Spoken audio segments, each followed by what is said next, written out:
Assalamualaikum warahmatullahi wabarakatuh. Selamat pagi Ibu Kori, selaku dosen mata kuliah Manajemen Risiko dan teman-teman semua. Kami dari kelompok 5 ingin mempresentasikan hasil diskusi kami yang berjudul pemindahan risiko kepada perusahaan asuransi jiwa dan kesehatan. Adapun subbab dalam materi kami adalah dasar-dasar perusahaan asuransi jiwa dan kesehatan dan ruang lingkup perusahaan asuransi jiwa dan kesehatan dalam bidang usaha.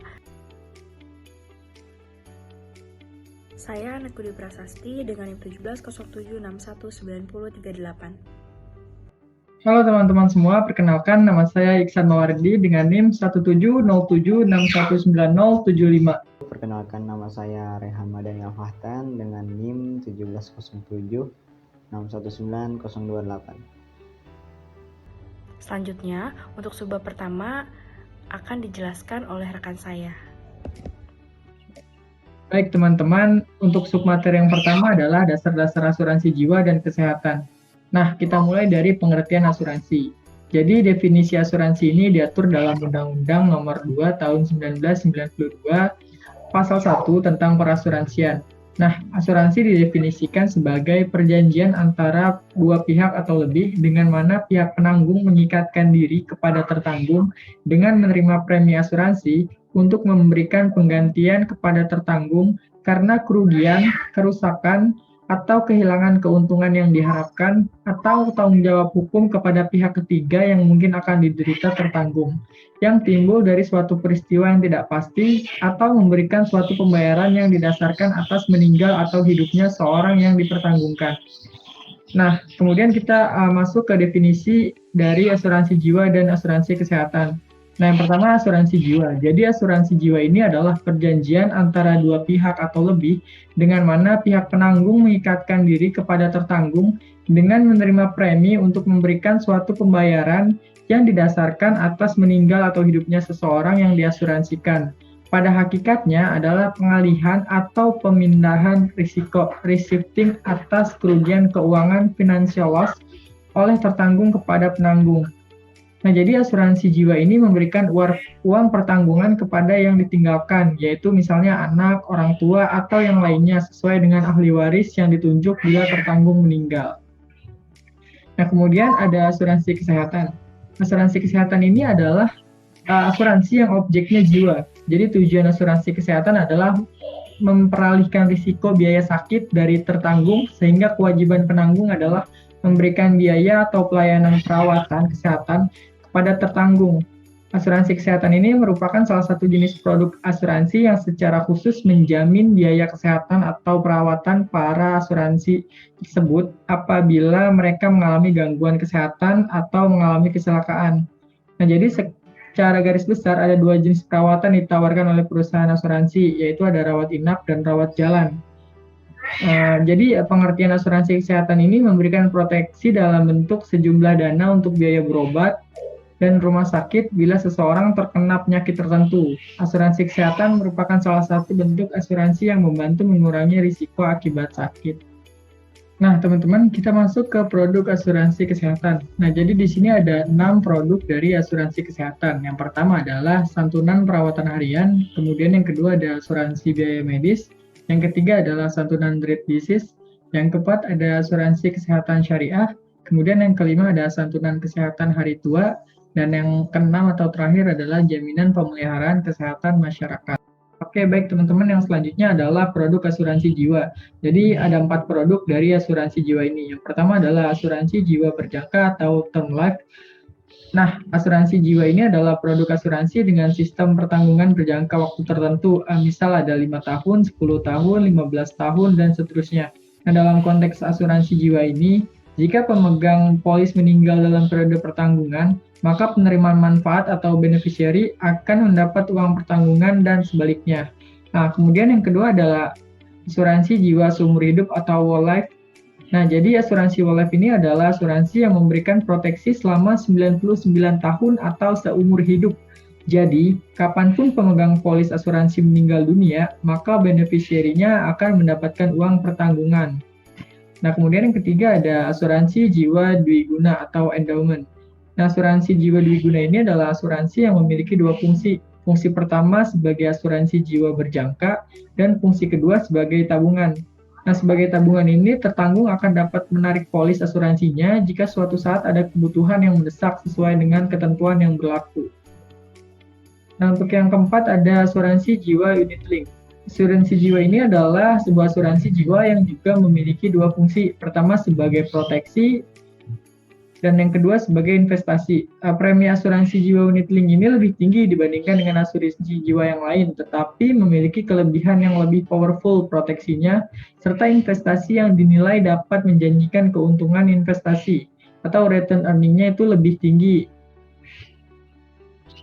Masuk ke slide yang berikutnya, ini adalah manfaat asuransi jiwa dan asuransi kesehatan. Bisa kita lihat bahwa asuransi jiwa ini memberikan manfaat berupa asuransi ketika kita meninggal dunia maupun asuransi untuk tabungan di hari tua nanti.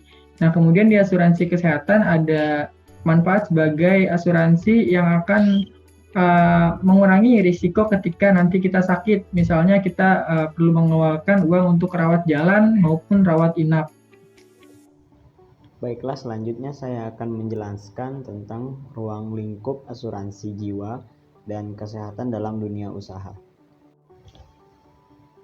Jadi, ruang lingkup usaha perasuransian secara umum diatur dalam Undang-Undang Pasal 2-5 Nomor 40 Tahun 2014 tentang perasuransian.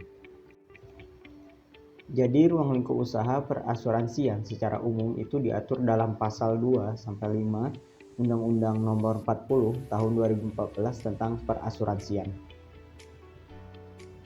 Nah, asuransi itu diselenggarakan oleh 3 perusahaan. Yang pertama itu ada yang asuransi umum, yang kedua itu asuransi jiwa, yang ketiga itu reasuransi.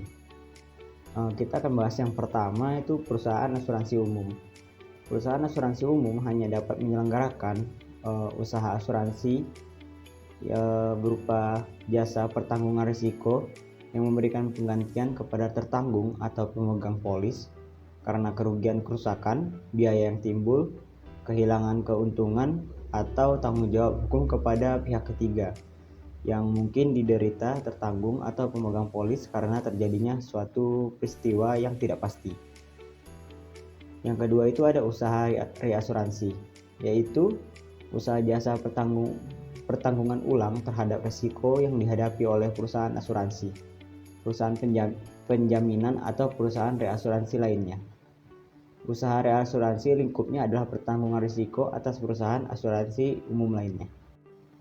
Selanjutnya adalah perusahaan asuransi jiwa. Merupakan perusahaan yang bergerak di bidang asuransi jiwa.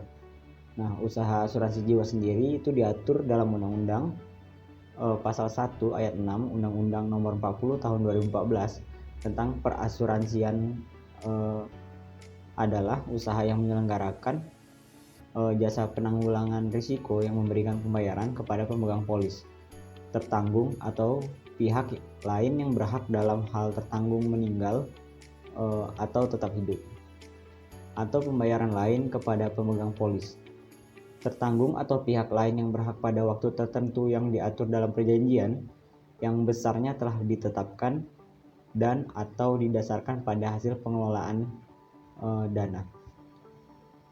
Nah, yang ketiga adalah perusahaan reasuransi. Perusahaan reasuransi adalah perusahaan yang melaksanakan usaha reasuransi yang merupakan usaha jasa pertanggungan ulang terhadap risiko yang dihadapi oleh perusahaan penjamin. Nah, perusahaan reasuransi hanya dapat menyelenggarakan usaha reasuransi. Baiklah, materi selanjutnya adalah asuransi syariah. Asuransi syariah itu diselenggarakan oleh perusahaan asuransi umum syariah, perusahaan asuransi jiwa syariah, dan yang ketiga itu perusahaan reasuransi syariah. Yang pertama, saya akan menjelaskan tentang perusahaan asuransi umum syariah, yaitu usaha pengelolaan risiko berdasarkan prinsip syariah guna saling menolong dan melindungi dengan memberikan penggantian kepada peserta atau pemegang polis karena kerugian, kerusakan, biaya yang timbul, kehilangan keuntungan, atau tanggung jawab hukum kepada pihak ketiga yang mungkin diderita peserta atau pemegang polis karena terjadi suatu peristiwa yang tidak pasti. Yang kedua, usaha reasuransi syariah. yaitu usaha pengelolaan risiko berdasarkan prinsip syariah atas risiko yang dihadapi oleh perusahaan asuransi syariah, perusahaan penjamin syariah, atau perusahaan reasuransi syariah lainnya. Usaha reasuransi syariah untuk risiko perusahaan asuransi umum syariah lain. Dan yang kedua, perusahaan asuransi jiwa syariah. Perusahaan asuransi jiwa syariah merupakan perusahaan yang bergerak pada bidang usaha asuransi jiwa syariah. Usaha asuransi jiwa syariah berdasarkan pasal 1 ayat 9 Undang-Undang Nomor 40 Tahun 2014 tentang perasuransian adalah usaha pengelolaan risiko berdasarkan prinsip syariah guna saling menolong dan melindungi dengan memberikan pembayaran yang didasarkan pada meninggal atau hidupnya peserta, atau pembayaran lain kepada peserta atau pihak lain yang berhak pada waktu tertentu yang diatur dalam perjanjian, yang besarnya telah ditetapkan dan atau didasarkan pada hasil pengelolaan dana. Perusahaan asuransi jiwa syariah hanya dapat menyelenggarakan usaha asuransi jiwa syariah termasuk lini usaha anuitas berdasarkan prinsip syariah, lini usaha asuransi kesehatan berdasarkan prinsip syariah, dan lini usaha asuransi kecelakaan diri berdasarkan prinsip syariah. Yang ketiga itu perusahaan reasuransi syariah. Perusahaan reasuransi syariah merupakan perusahaan yang bergerak di bidang usaha reasuransi syariah. Usaha reasuransi syariah berdasarkan pasal 1 ayat 10 Undang-Undang Nomor 40 Tahun 2014 tentang perasuransian adalah usaha pengelolaan risiko berdasarkan prinsip syariah atas risiko yang dihadapi oleh perusahaan asuransi syariah. Selanjutnya ada perusahaan asuransi lainnya di Indonesia. Yang pertama ada perusahaan pialang asuransi, di mana pialang asuransi menurut pasal 1 angka 11 Undang-Undang Nomor 40 Tahun 2014 tentang perasuransian adalah usaha jasa konsultasi dan atau keperantaraan dalam penutupan asuransi atau asuransi syariah serta penanganan penyelesaian klaimnya dengan bertindak untuk dan atas nama pemegang polis, tertanggung dan peserta. Kedua, ada perusahaan pialang reasuransi. Nah, perusahaan yang bidang usahanya adalah jasa konsultasi dan atau keperantaraan dalam penempatan reasuransi atau penempatan reasuransi syariah, serta penanganan penyelesaian klaimnya dengan bertindak untuk dan atas nama perusahaan asuransi syariah, perusahaan penjamin syariah, perusahaan reasuransi, atau perusahaan reasuransi syariah yang melakukan penempatan reasuransi atas reasuransi syariah. Ketiga, ada perusahaan penilai kerugian asuransi.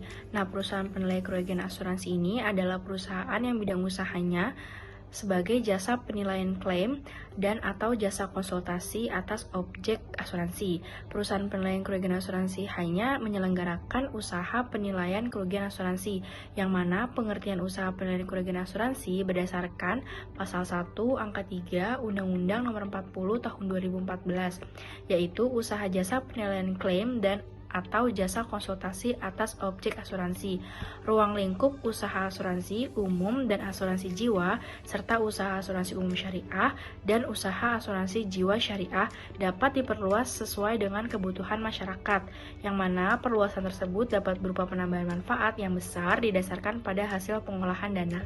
Sekian presentasi dari kelompok kami, semoga apa yang kami sampaikan dapat dimengerti dan bermanfaat untuk kita semua.